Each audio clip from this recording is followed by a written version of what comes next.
Correção da atividade de ciências. Primeira questão. O elemento carbono tem número atômico 6 e massa aproximada de 12. Item A. Quantos prótons, elétrons e nêutrons ele possui? Deixa eu colocar aqui o P de prótons. É igual a quanto? Aqui a questão fala que o número atômico dele, do carbono, é igual a 6, certo? A gente sabe que número atômico é a mesma coisa que quantidade de prótons, ou seja, são sinônimos. Então, assim, se eu tenho um elemento químico que tem 77 prótons, o que é que isso significa? Que esse elemento químico tem número atômico igual a 77. Então, aqui na questão ele fala que o carbono tem número atômico 6. O que é que significa? Que o carbono tem 6 prótons. Então, a quantidade de prótons dele vai ser igual a 6. Quantidade de elétrons. Aqui na questão fala o elemento carbono, certo? Antes do nome carbono não tem o íon carbono, não tem o cátion carbono, não tem o ânion carbono. Só tem apenas o elemento carbono. Como não tem nenhuma dessas três palavrinhas, a gente pode imaginar o quê? A gente não vai imaginar, a gente vai deduzir o quê? A gente deduz que esse carbono, ele possui cargas neutras. Então, se ele possui carga neutra, a quantidade de elétrons desse elemento tem que ser igual à quantidade de prótons. Ou seja, todo elemento com carga neutra, a quantidade de elétrons é igual à quantidade de prótons. Aí se ele tiver algum tipo de carga que seja ânion ou cátion, aí a gente vai ter uma diferença dessa quantidade de elétrons. Ou pode ser uma quantidade maior ou uma quantidade menor, dependendo do tipo do íon que vai estar sendo analisado.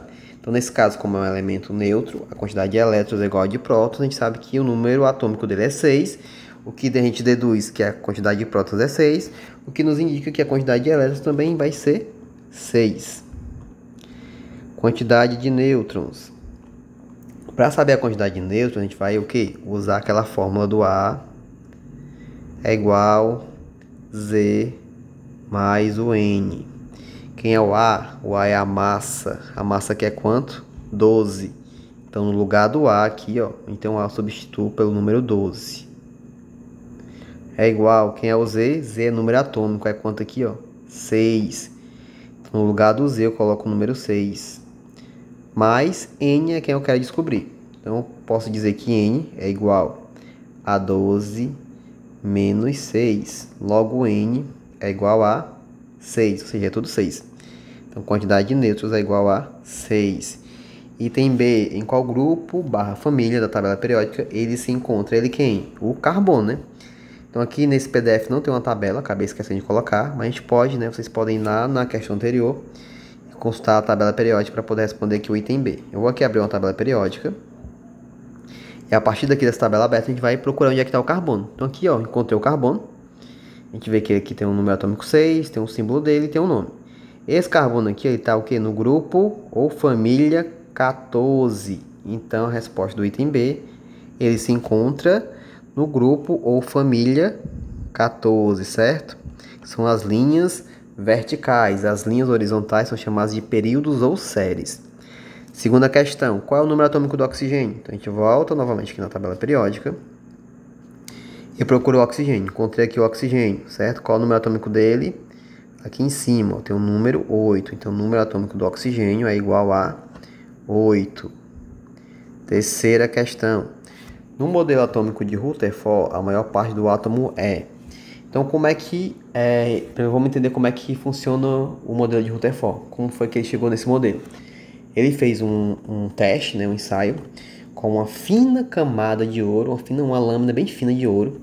E essa lâmina ele bombardeou com algumas partículas. O que foi que ele percebeu?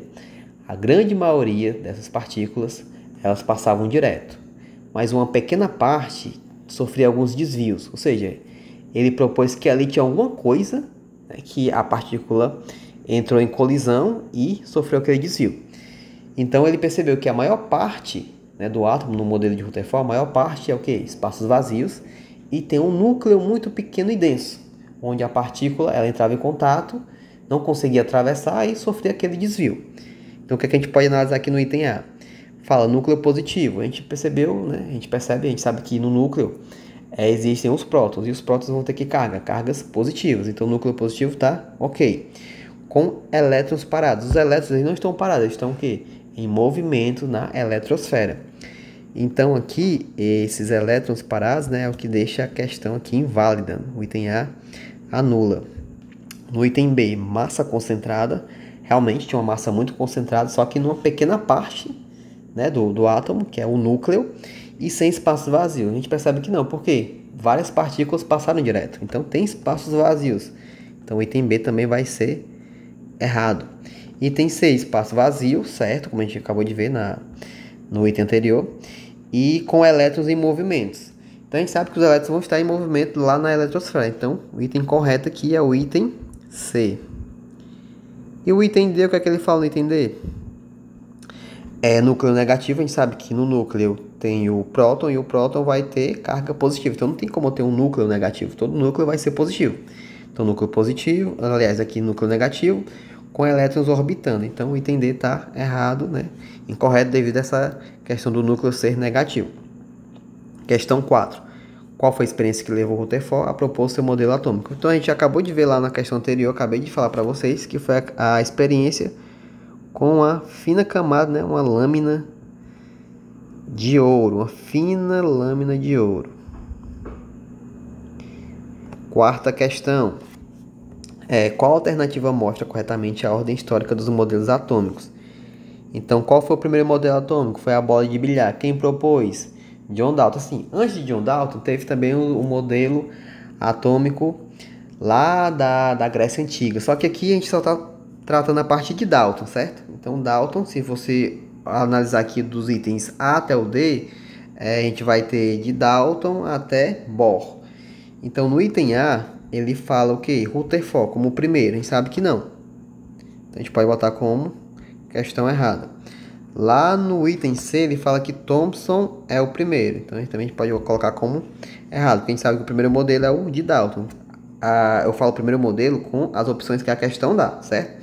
Então, a questão dá modelo de quem? Dá o modelo de Dalton, Rutherford, o de Thomson e o de Bohr. Então, tem 4 modelos para a gente poder analisar a ordem cronológica deles. No segundo modelo foi qual? Foi o modelo de Thomson, o modelo do pudim de passa, certo? Então, a ordem qual seria a ordem? Dalton, com o modelo bola de bilhar. A segunda seria quem? Thomson, com o modelo pudim de passa. Se a gente analisar aqui o item B, deixa eu logo colocar aqui o D como incorreto, né? Porque vem Rutherford, depois vem Thomson, a gente sabe que a ordem cronológica não é essa. E a gente colocar aqui no item B como opção correta, que o primeiro modelo, né, das opções que é dado na questão, é Dalton, com bola de bilhar. Segundo, Thomson, com pudim de passa. Terceiro, Rutherford, com modelo planetário. E o quarto de Bohr, com as camadas da cibola, essa associação. Sexta questão. Qual é a massa molecular do cloreto de sódio, sal que utilizamos na cozinha, que é o NaCl? A gente for analisar aqui o cloreto de sódio, ele é uma combinação de 2 elementos químicos, né? A gente tem um Na mais, né, o Cl, certo? Então, para eu saber a massa molecular desse composto, eu vou lá na tabela periódica e vou verificar o que? A massa do sódio. Vou encontrar um valor. E eu vou encontrar um valor para a massa do cloro, certo? Então, qual é o valor da massa do sódio? Eu vou na tabela periódica e verifico lá. Então, procuro aqui na tabela periódica aqui o sódio. Encontrei aqui o sódio. Ó. Cliquei aqui nele. Aqui ele me informa que o valor é de 22,9898 gramas por mol. Como aqui tem 98, eu posso arredondar para 23. Então, vou considerar que o valor do sódio é 23 gramas por mol. Então, retorno aqui, coloco aqui o sódio, vai ser o que? 23. Qual o valor do cloro? Retorno novamente na tabela periódica. Aqui eu volto, procuro o cloro, encontrei o cloro aqui, clico aqui nele. E aqui me informa que a massa dele é o que? 35,45. Eu posso arredondar para 35,5. Nesse 45 aqui a gente pode arredondar ele. Então, coloque que a massa do cloro é 35,5. Então, aqui vem 35,5. Feito isso, só somar as duas massas. Então, eu pego o valor aqui do cloro, que é 35,5. Coloco aqui do lado 35,5, né? E somo com o do sódio, que é 23, né? No caso, 0,0. Então, 5 mais 0 é 5. Dê sua vírgula. 5 com 3 é 8. E 3 com 2 é 58. Então eu sei que a massa molecular do cloreto de sódio é 58,5. O quê? Gramas por mol, certo? Por que gramas por mol? Porque é a unidade que é utilizada aqui, ó. Se você olhar, ó, 35,45 gramas por mol, foi o que a gente utilizou. Lá no sódio, a mesma coisa, né? A unidade, ó, gramas por mol.